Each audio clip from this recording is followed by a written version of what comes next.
Ten film jest historią największego upadku w dziejach polskiego YouTube'a. Opowieścią o kimś, kto miał wszystko. Imperium warte miliony, status legendy i szacunek. Postanowił jednak to wszystko kawałek po kawałku sukcesywnie niszczyć. Tak się pierdoli tutaj, o! Tu mnie kurwa i tutaj... Dziś, będąc ikarem polskiego YouTube'a, w pogoni za spadającym zainteresowaniem, pije wodę z kibla, obwąchuje tyłki nieprzytomnych dziewczyn, a jego matka wprost mówi mu: niedługo będą cię palcami wytykać, że jesteś stary z bok. I jak do tego wszystkiego doszło? Jak król komedii stał się jednym z najbardziej obrzydliwych patostreamerów w Polsce? Bo to nie jest przypadek. To konsekwentne łapanie resztek atencji, które zniszczyło człowieka. Zapraszam na dogłębną analizę upadku Roberta Pasuta. Ale zanim przejdziemy do właściwej części filmu, to tutaj taka jedna bardzo ważna sprawa. Jeżeli chcecie, żeby ten film dotarł do większej ilości ludzi, żeby więcej osób zobaczyło tą historię, to skorzystajcie z opcji podbij film. Po prostu kliknijcie łapkę w górę, a potem podbij film. Dzięki temu mi będzie bardziej miło, YouTube mnie będzie bardziej lubił i będziecie mieć moją wdzięczność. Bardzo dziękuję, a teraz już nie przedłużam i przechodzimy do właściwej części filmu. Zakładam, że jeżeli ktoś ogląda mnie tutaj, na platformie YouTube, to przynajmniej raz w swoim życiu trafił na kanał Abstrahuję i oglądał te filmiki, które składają się z takich krótkich, kilkunastosekundowych, humorystycznych scenek, które najczęściej są jakąś wideointerpretacją memu z Quake'a, albo co jeszcze częstsze, po prostu wideointerpretacją jakiegoś stereotypu. A że od 2012 roku, czyli przez 13 lat, zmieniło się tam w tej kwestii bardzo niewiele i że mam trochę takie wrażenie, że po obejrzeniu jednego takiego filmiku jest trochę tak, jakby obejrzało się je wszystkie, to nie czuję jakiejś wielkiej potrzeby mówić wam cokolwiek więcej, poza tym, że Robert Pasut był z kanałem Abstrahuję od samego początku. W zasadzie ciężko powiedzieć, czy Abstrahuję TV idealnie trafili w szczyt takiego gimbusiarskiego humorku, czy może też sami ten trend stworzyli. Ale jedno jest pewne, perfekcyjnie tę sytuację wykorzystali. I z poziomu pierwszego filmu, gdzie podobno mieli pożyczać kasę na start na kamerę, przeszli od razu na sam szczyt. Dosłownie, pierwszy film na kanale i od razu sukces. 300 000 wyświetleń w 4 dni. 500 000 w tydzień. Jak na warunki 2012 roku, to były ogromne liczby. Nawet dzisiaj robią wrażenie. I ten pierwszy film był tylko zwiastunem, impulsem. Kolejne filmy i kolejne sukcesy. Kolejne setki tysięcy wyświetleń, a licznik subskrypcji rosnący w oszałamiającym tempie. Szybko przełożyło się to też na inne działania. Pierwszym takim dużym, na tak dużą skalę było uruchomienie klubu. I tak w nieco ponad 2 lata od startu kanału na gości czekał już w Warszawie klub BAL. Ten klub był też pierwszym takim bardzo delikatnym zwiastunem tego, o czym będziemy mówić w tym właśnie filmie. Bo po wielu latach nasz dzisiejszy bohater o tym właśnie miejscu, o tym przedsięwzięciu mówił tak. No byku, no ja miałem po prostu problem spory z używkami, którymi się zbudował w toku popularności, no. Miało na to wpływ trochę to, że podjęliście decyzję o założeniu o prowadzeniu własnego klubu? Tak. To wtedy troszkę się zrobiło gorzej niż myślałem, że ja jestem w stanie w takiej sytuacji być. Ten klub, jakby 3 piętra zszedłem niżej, jakby zupełnie nieświadomie. Bo jednym z waszych obowiązków było to, że kilka razy w tygodniu musieliście być na imprezie, tak? No, co jest dosyć absurdalnie brzmi, nie? Że wydaje ci się, że pijąc, ćpając, jakby zarabiasz pieniądze, robisz coś dobrego. To jest mega pułapka, nie? Więc trzeba na to bardzo uważać, no. Potem przyszedł czas na produkowanie kanałów innych twórców. I tutaj lista jest naprawdę długa, żeby wymienić tylko Beksy, Dla Pieniędzy, To Już Jutro, Klara kontra Świat, Maksymalnie, Nieprzygotowani i pewnie wiele innych, o których ja już nie pamiętam i o których nawet nie za bardzo da się znaleźć już informacje w internecie, bo są tak bardzo zapomniane. Większość z tych kanałów, którymi opiekowali się wtedy Abstrahuję, dziś nie nagrywa już albo nic, albo ewentualnie ich obecne wyświetlenia są no delikatnie mówiąc, nie przystają do wyświetleń, które te kanały generowały kiedyś, w momencie ich największej świetności. Swoją drogą, jestem ciekaw waszych historii z kanałem Abstrahuję. Oglądaliście? Byliście fanami?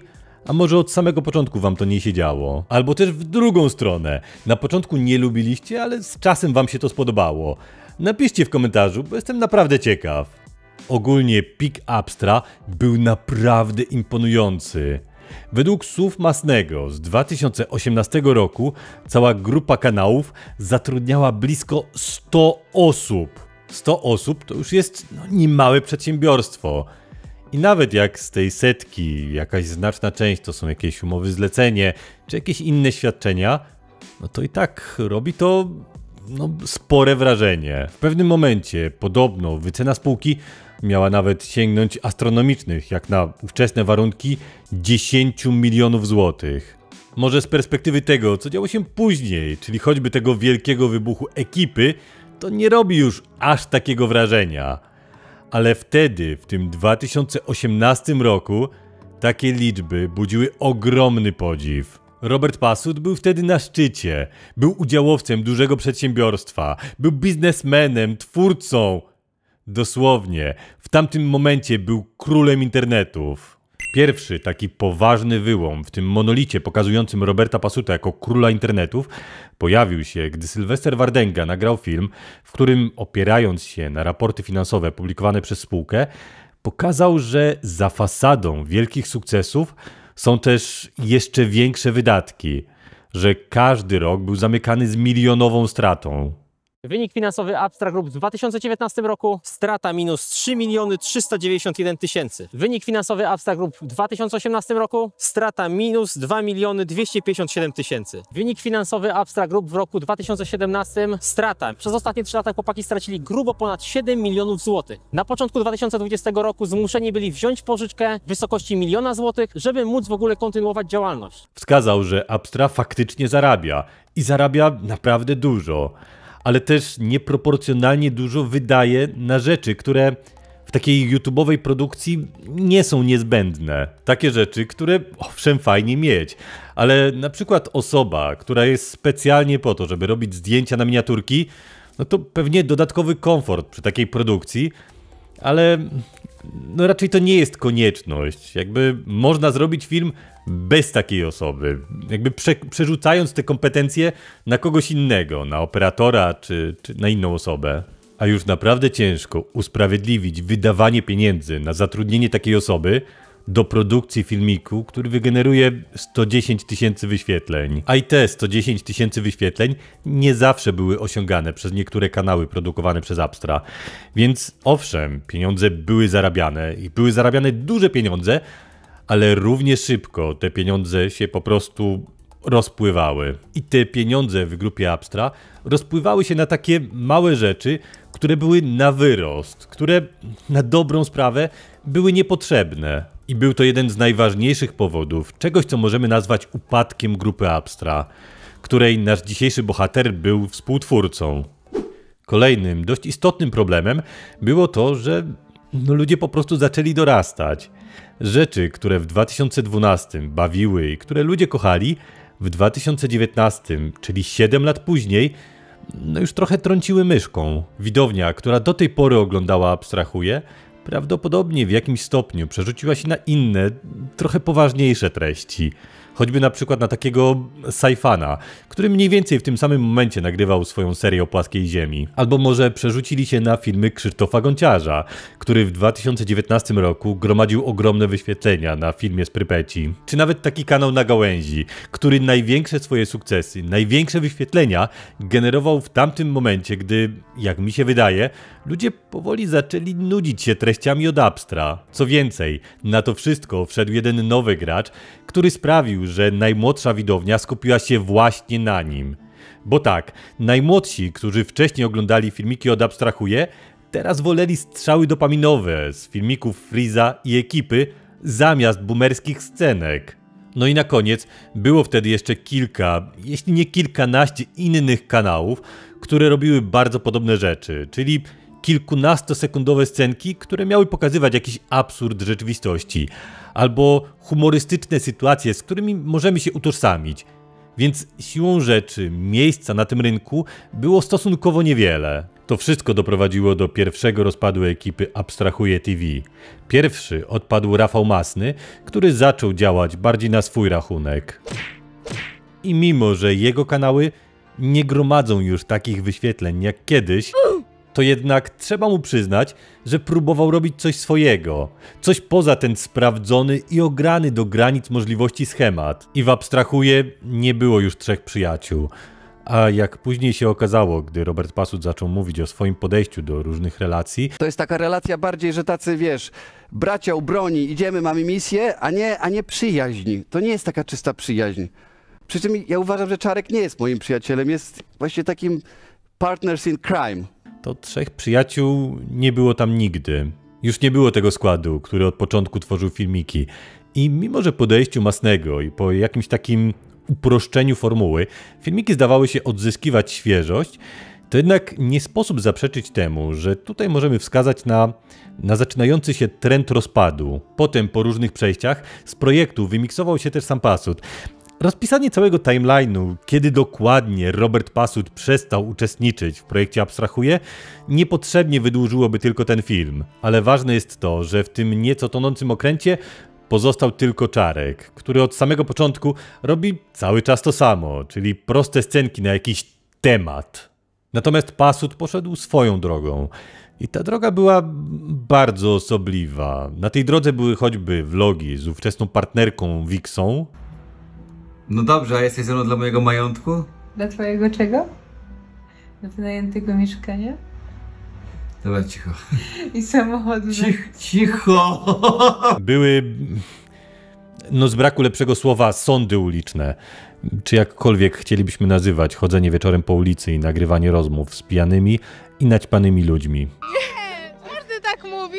Każdy mówi, że jesteśmy bliźniaczkami, a my w ogóle nie. Nie, no bliźniaczkami to nie, ty troszkę masz głowę większą, ale... Ja mam głowę! To nie jest nic złego, to... No i wreszcie chyba taka najbardziej charakterystyczna rzecz, czyli były też występy we freak fightach. Proszę cię, Boxdel, o pokutę, rozgrzeszenie i pytania tak lub nie. I tutaj, żeby była jasność, za te wszystkie grzechy, których zrobiłem, posypuję sobie głowę popiołem. Kurwa to... Kurwa reżyserka się f***iła. Co ty zrobiłeś? Nie możemy też zapomnieć o udziale w projekcie GOATS. Jak do waszej bańki nie przedostała się informacja, czym jest GOATS, to w sumie nic nie straciliście. W takim dużym skrócie, GOATS jest, w zasadzie był, takim projektem programu randkowego. A wypromowałeś się w ogóle? Ej, nie przestawaj wąchać, cały czas ją wąchaj jeszcze, wąchaj cały czas. A wzięłaś prysznic przed tym nagrami? Tak, wzięłam. A który masz dzień cyklu? Bo strasznie intensywnie pachniesz. Odcinek, w którym był Robert, nazwany jest Pasut vs 21 kobiet featuring Buddha. Więc możecie się domyślać, jaki to jest typ kontentu. No po prostu Pasut wybiera sobie dziewczynę spośród 21 kandydatek. Miało być kontrowersyjnie. Twarz z daleka myślałem, że lepsza, ale w nocy, jakbyśmy się tylko spotykali, co? No, wiesz co? Mogę poprosić to, o to mój akcesorium, to moje? Poczekajcie chwilę.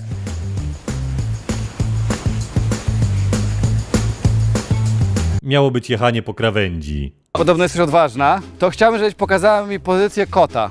Nie kota, żebyś wypiła po prostu. A ja cię namaluję. Ale musisz bardzo dobrze odzorować. Nie możesz tam mi umniejszyć. Ciężko na to pracowałam. I teraz wszystko, co zbudowałaś, cały wizerunek i szacunek do siebie w pizdu. Tak. I w sumie to wyszło. Było kontrowersyjnie, no i zdecydowanie było jechanie po krawędzi. I ja nie będę tutaj wchodził w jakieś szczegóły, bo ocena moralna czy etyczna takiego kontentu to jest zdecydowanie bardziej skomplikowana sprawa i okazja na inny film. Jeśli masz ochotę, żeby taki film powstał, to zostaw łapkę w górę i suba z dzwoneczkiem, a może taki film kiedyś nagram. Ale tutaj musimy sobie zwrócić uwagę na 2 cholernie ważne elementy. Takie elementy, które zdają się miały największe znaczenie w tym, co działo się u Roberta Pasuta później. Pierwszym z tych wydarzeń były problemy finansowe. Upadek grupy Abstra, którą tworzyli Robert, Rafał i Czarek, sprawił, że pieniądze przestały płynąć do Passuta aż tak szerokim strumieniem. Wiele też wskazuje na to, że status życia naszego dzisiejszego bohatera znacząco, może nieznacząco, odczuwalnie obniżył się w tamtym okresie. No i ciężko, żeby nie miało to wpływu na człowieka, gdy przez lata żyjesz w taki sposób, że pieniądze nie są dla ciebie problemem. Nie musisz się nimi przejmować, a na pewnym etapie znowu zastanawiasz się, czy wystarczy ci na podstawowe rzeczy, no to może to człowieka pchnąć do różnych działań, na które wcześniej by się nie zgodził. Drugim wydarzeniem, które zdaje się bardzo mocno wpłynęło na Roberta Passuta, no i to w negatywny sposób, było rozstanie ze wspomnianą Wiksą. Tutaj będą jakieś moje wnioski, które oparte są na wywiadach, których udzielał Robert, na wideo, w którym ogłaszali swoje rozstanie, ale też na podstawie filmików, które nagrywali razem, gdy jeszcze byli parą. W każdym razie, możliwe, że pamiętacie jeszcze na fizyce, dwie siły miały ten sam kierunek, ale przeciwny zwrot. I tutaj mam wrażenie, że było trochę podobnie. Wiksa miała być osobą, która odciągała Roberta od takiego życia, od ćpania, od imprezowania i ogólnie od bycia wiecznym nastolatkiem. Z tego, co dało się gdzieś tam wyczytać ze słów przemycanych w różnych miejscach przez Roberta, Wiksa miała być taką kotwicą, która trzymała Passuta na ziemi, która sprawiała, że Passut trzymał się rzeczywistości. No a gdy Wiksy zabrakło, no to kierunek pozostał ten sam, tylko zwrot się odwrócił. I zaczęło być płynięcie coraz mocniej, coraz grubiej i coraz bardziej bez żadnych hamulców. Bez nikogo, kto powiedziałby: Robert, stop, to za dużo. Znaczy, były takie osoby, choćby mama Roberta, ale zdanie tych osób ewidentnie nie robi większego wrażenia na dzisiejszym Robercie Passucie. Chociaż o tej mamie i o jej reakcji na to, co obecnie robi jej syn, będzie jeszcze za chwilę.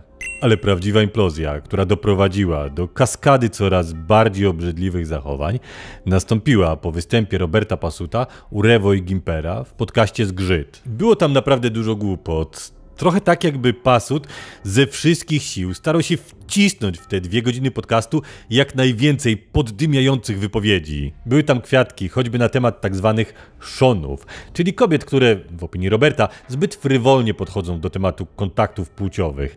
Czy choćby były tam wypowiedzi o tym, że nasz dzisiejszy bohater, 25-letnie kobiety, uważa już za stare. Było tam dużo kontentu, który odbiorcy odebrali jako mizoginistyczny, w jakimś stopniu uprzedmiotawiający kobiety. Ale tak naprawdę każdy, kto oglądał te sądy Passuta, no nie powinien być jakoś szczególnie tym zaskoczony, tymi jego wypowiedziami. Co więcej, wierzcie mi lub nie, ale to były te mniej kontrowersyjne wypowiedzi, które wygłaszał wtedy nasz, mający chyba ciężki moment życia bohater. Bo były tam też znacznie gorsze kwiatki. I z mojej perspektywy do kategorii tych gorszych załapują się 2 takie niezbyt ostre wypowiedzi. Przede wszystkim, że było tam takie zdanie, taka opinia, że rozkręcenie całej Pandory, i oczywiście ja to bardzo mocno parafrazuję, że rozkręcenie tego wszystkiego to było coś negatywnego. Że gdyby on wiedział, że jego jakiś kolega ma jakiś niezdrowy pociąg do dzieci, no to nie wie, czy coś by z tym zrobił, czy zgłosiłby to choćby na policję. Wiecie, dla mnie sam fakt, że ktoś rozważa coś takiego i nie jest w stanie jasno określić, że zgłosiłby, gdyby jego kolega robił coś tak obrzydliwego, jest już wysoko niepokojący. A drugą taką nieprzyjemną sprawą było traktowanie szeroko pojętego zdrowia psychicznego. Robert jest osobą, która całe życie goni za kontentem, więc mam jakąś taką cichą nadzieję, że to co mówił wtedy, czyli zrównywanie leków przeciwdepresyjnych przepisanych przez lekarza z narkotykami ćpanymi gdzieś po klubach, było tylko jakimś poddymianiem pod content i że ten człowiek tak naprawdę nie wierzy w te debilizmy. W każdym razie tak, było tam zrównywanie przyjmowania leków przepisanych przez lekarza z ćpaniem kryształu gdzieś po klubach. Leków, które, bądźmy szczerzy, mogą komuś uratować życie. Ale prawda jest taka, że zarówno to pierniczenie o niezgłaszaniu przypadków naruszeń w stosunku do osób nieletnich, jak i ten cały rant na temat leczenia chorób psychicznych po prostu jest szkodliwym pierniczeniem. Ośmiesza obie te idee, które są cholernie ważne i które mogą realnie wpłynąć na życie ludzi, co zresztą potwierdzają osoby, które znają się na tym temacie znacznie lepiej niż ja. No i sprawa stała się głośna. Nawet ja wtedy nagrałem o tym filmik. I ludzie wtedy wprost mówili: Pasut przesadził, to już jest gruba przeginka. Ale prawda jest taka, że to było nic przy tym, co działo się później. I może to tylko moje zdanie i macie pełne prawo poprawić mnie w komentarzach, jeśli uważacie inaczej. Ale moim zdaniem jego słowa były po prostu szkodliwym pierniczeniem coraz bardziej odklejonego człowieka. Człowieka, który dla kontrowersji albo z jakiejś swojej zakłamanej wersji świata opowiada rzeczy, które mogłyby zniechęcić ludzi do korzystania z pomocy, która może uratować życie, albo zniechęca do zgłaszania naruszeń w stosunku do dzieci. Napiszcie mi w komentarzach, może ja się mylę, może patrzę na to zbyt krytycznie. Następstwa tego nieszczęsnego podcastu były takie, że zaplanowane współprace reklamowe Roberta Pasuta zostały anulowane. Zatem radykalnie odcięto go od dopływu pieniędzy. Zdawać by się mogło, że ta sytuacja była jakimś punktem zwrotnym, że wcześniej ten człowiek nie szedł w aż taką stronę, w stronę aż takiego ekstremum. Ale prawda jest taka, że absolutnie nie. Że ta sytuacja była tylko przystankiem na drodze do samozniszczenia. Była tylko jednym z epizodów unicestwiania własnej osoby. A kierunek na tej drodze jest od lat taki sam. Jasne, po raz kolejny problemy finansowe musiały być dotkliwe. Jak jesteś przyzwyczajony do jakiegoś poziomu życia, to ciężko ci z tego zrezygnować. I zwłaszcza, gdy jesteś przyzwyczajony do bycia na szczycie. Gdy znaczna część twojego życia to było gonienie za sławą i za byciem podziwianym przez ludzi. Jak znaczną część swojego istnienia poświęciłeś na to, by ludzie cię lubili. Jak ogrzewałeś się w światełku. Jak przez lata leciałeś jak ćma do każdej możliwości wzbudzenia w ludziach zainteresowania swoją osobą. No to wtedy tak. Wtedy takie zderzenie z rzeczywistością musi być bardzo, ale to bardzo bolesne. Teraz spójrzmy sobie na to, co Robert Pasut robi dziś. Zajmuje się on bowiem streamowaniem. Jego content streamowy to jest zbiór różnych rzeczy, które robił w ostatnich latach. Głównie jest to połączenie nadużywania alkoholu bądź innych substancji, jakichś mniej lub bardziej obrzydliwych bądź oburzających zachowań i dziwnych interakcji z kobietami. Mamo, byłem się na randce z 19-letnią Białorusinką i myślę, że to może być ona. Która to już? Jak to która? Białorusinka. Która to już ta ona. I mówiąc dziwnych, mam raczej na myśli to, że powinna się nimi zainteresować prokuratura. Jak mieliście kiedyś tą nieprzyjemność zobaczyć stream Kongo TV, to u Pasuta jest coś takiego, tylko że bardziej. To, co się obecnie dzieje na streamach Roberta Pasuta, to jest całkowity upadek twórcy. Upadek tak ogromny, że moim zdaniem nie obserwowaliśmy czegoś tak spektakularnego w naszej przestrzeni nigdy wcześniej. Wspomnę tutaj tylko o takich możliwie najnowszych dramach. Było na przykład dawanie psu wódki. jednego, dawaj.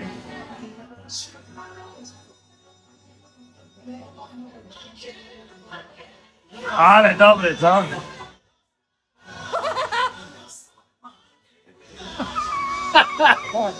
Nie pij tego k***a po...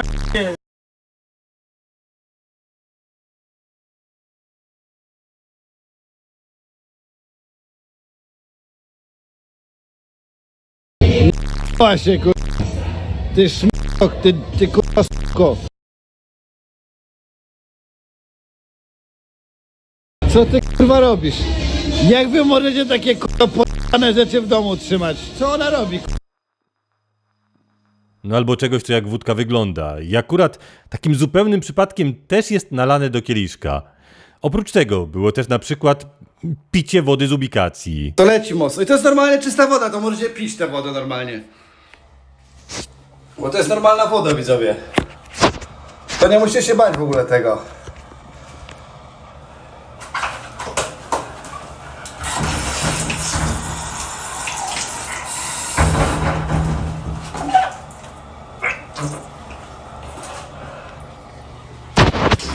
Były na streamie wykonywane ruchy frykcyjne, które miały być, nie wiem, ruchaniem krzesła.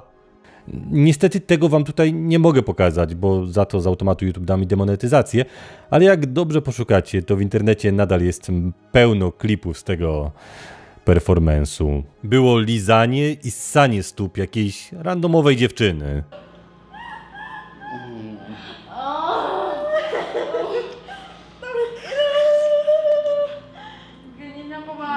Robert Pasut zalicza też obecnie bany na najbardziej liberalnej, pozwalającej na najwięcej platformie, jaką jest Kik. A co więcej, Robert Pasut obecnie nawet nie jest wpuszczany na wydarzenia takie jak na przykład Złote Antosie, na którym zaproszonymi gośćmi były takie postacie jak na przykład Mamon, Kiszak, Szeliga, Pajalok, czy nawet Random Bruce. Fox, kurwa, ogarnij mi kokainę. Kokainę mi ogarnij. Kokainę. Dla brata Śpamy co? Ortisa. Ej, śpamy co? Nie padę, ja ogarnę tylko. To ja ogarnę z tobą. Ogarniesz? I dla siebie. A ty chcesz Ale też? serio ci ogarnę coś? Ale Ja nie chcę, ja nie chcę. No jak widzicie, to nie są osoby z jakąś wyjątkowo dobrą opinią, a mimo to oni na to wydarzenie byli zaproszeni. A Robert Pasut nie tylko tego zaproszenia nie otrzymał, ale gdy już bez zaproszenia się na tej gali zjawił, to nie został na nią wpuszczony. No i były też w ostatnim czasie w twórczości Roberta Pasuta zachowania, które delikatnie mówiąc są niepokojące, które są nie tylko obrzydliwe bądź szkodliwe społecznie, ale wprost zahaczają o rzeczy, które są karalne. Pierwsza sytuacja, o której musimy sobie tutaj powiedzieć, dotyczyła nieletniej. Na szczęście to nie była Pandora 2.0, a dotyczyła imprezowania. W skrócie, na streamie Pasuta, który odbywał się w jakimś klubie albo pubie, znalazła się dziewczyna w wieku lat 20. Niestety przyprowadziła ze sobą koleżankę. Ludzie zaczęli pisać, że ta koleżanka coś podejrzanie młodo wygląda. Pasut nie dawał jej alkoholu, a na to wszystko wjechała policja, która ustaliła, że przyprowadzona koleżanka ma lat 14. Co więcej, w pewnym momencie tego streama ta 20-latka z tą 14-latką zaczęły się namiętnie całować. Więc prawdopodobnie doszło tutaj do tak zwanej innej czynności seksualnej z osobą małoletnią, która była na żywo transmitowana na platformie Kik. No, jak widzicie, śliskie tematy. Ale druga sytuacja, o której mówiłem, już z tego roku, jest jeszcze nawet bardziej śliska. I w tym przypadku wina Pasuta jest zdecydowanie bardziej jednoznaczna. Wyglądało to tak, że Robert, prowadząc streama w Tajlandii, poznał dziewczynę. Wylądowali u niego w hotelu, po czym dziewczyna, najpewniej będąc pijana, poszła spać. Widzowie podkręcali, że to pewnie jest Ladyboy, więc Robert zaczął sprawdzać narządy tej dziewczyny. Odsłonił kołdrę, na live'ie pokazał tyłek tej dziewczyny w majtkach, po czym go powąchał. Nie chcę tutaj wydawać wyroków, bo nie jestem od tego, ale myślę, że wiele osób mogłoby się poczuć bardzo niekomfortowo z tym, że ich tyłek, gdy śpią pijani, jest pokazywany na streamie, który ogląda, przypuśćmy, 1000 osób, jest potem obwąchiwany i z tego obwąchiwana jest zdawana relacja. Nie wiem, może wy mi napiszecie w komentarzach, jak wy byście się poczuli w takiej sytuacji, w której nawet nie możecie wyrazić, bądź nie wyrazić na coś takiego zgody. I wydaje mi się, że nic nie podsumuje działań Roberta Pasuta lepiej, niż słowa osoby, która siłą rzeczy patrzy na jego zachowania zdecydowanie bardziej pobłażliwie, która po prostu jest mu w stanie dużo wybaczyć. Chodzi tutaj o jego mamę, która zaczęła dostrzegać, że sytuacja syna już dawno wymknęła się spod kontroli i dziś jest już tylko równia pochyła. No i podzieliła się tym zdaniem. Nie ma potrzeby, mamo, na agresję, bo ja jestem dobrym synkiem, ja jestem tym dobrym synkiem. Ty jednak jesteś zajebisty po prostu. Od kwietnia, mieszkając w Warszawie, 5 kilometrów ode mnie, jesteś chujowym synkiem i tyle ci powiem. Tak pieprzysz pod górkę, synuś, słuchać się nie da, wstydzę się za ciebie, jesteś i niedługo będą cię palcami wytykami, że jesteś stary z bok, no. Chłopie, co ty gadasz, ty się pieprznij w łeb. Ale wiesz, że to było trollowanie takie. Ja nie wiem właśnie. Co, przegiąłem tym razem, mamo? Nie tylko tym, weź się już za porządną robotę. I moim zdaniem problem może też leżeć w podejściu do pomocy, które zostało pokazane w wypowiedziach Passuta w Zgrzycie. Ja nie będę tutaj bawił się w diagnozy, bo uważam, że ludzie, którzy używają medycznych terminów, nie mając o nich pojęcia, tylko po to, żeby podbudować swoją wiarygodność, to jedna z gorszych rzeczy w naszym internecie. Niemniej, gdyby Robert Passut był w stanie zaakceptować, że każdy czasami ma prawo okazać słabość, że czasem każdy może mieć gorszy moment w życiu i co najważniejsze, że pomoc specjalisty nie jest żadnym wstydem, to może wtedy nie doszłoby do sytuacji, że dzisiaj obserwujemy upadek człowieka, który od lat myśli tylko o tym, żeby generować zasięgi i być na topie. Może gdyby wcześniej przepracował swoje demony ze specjalistą, nie doszłoby do sytuacji, w której upadek wizerunkowy boli aż tak bardzo, że zaczyna się brać narkotyki. Przy tych wszystkich obrzydliwościach, które wyszły ze strony Roberta, to jednak ciężko mi na niego patrzeć inaczej niż jako na postać tragiczną. Człowieka, który zapewne jest uzależniony od sławy, ale też niewykluczone, że od jakichś substancji. Jedno i drugie jest sposobem na dostarczenie sobie jakichś wrażeń, bez których ten człowiek nie jest w stanie normalnie funkcjonować. Wiem, że to, co widzimy w internecie, jest jakimś wycinkiem życia i że zawsze należy to traktować z jakimś dystansem. To, co robi Robert Passut, zdaje się być od lat napędzane pogonią za coraz mocniejszymi wrażeniami, za uciekającym fejmem, no i za nieistniejącymi relacjami z ludźmi. To wszystko sprawiło, że ktoś, kto kiedyś był naprawdę szanowanym twórcą, nawet jeśli czasami trochę ekscentrycznym i edgy w swoim zachowaniu, to dziś jest już patostreamerem, który siedzi, chleje i zajmuje się byciem takim obleśnym wujasem, który ślini się na widok młodych tajlandzkich dziewczyn, a na domiar złego pije wodę z kibla. Robert Passut jako ikar współczesnych social mediów nie musi lecieć w stronę słońca, żeby się spalić. Wystarczy, że uruchomi transmisję na Kiku, na której w dzień, w którym to nagrywam, robi coś takiego. Tu jest dupa nasza, tu się p***oli tak o, tak się p***oli tutaj o, tu mnie kurwa Ale warto też na to spojrzeć z innej strony. Oczywiście Robert Passut jest dzisiaj totalnym oblechem i nie ma absolutnie żadnego usprawiedliwienia dla rzeczy, które robił. Ale też z drugiej strony jest też w pewnym sensie ofiarą systemu.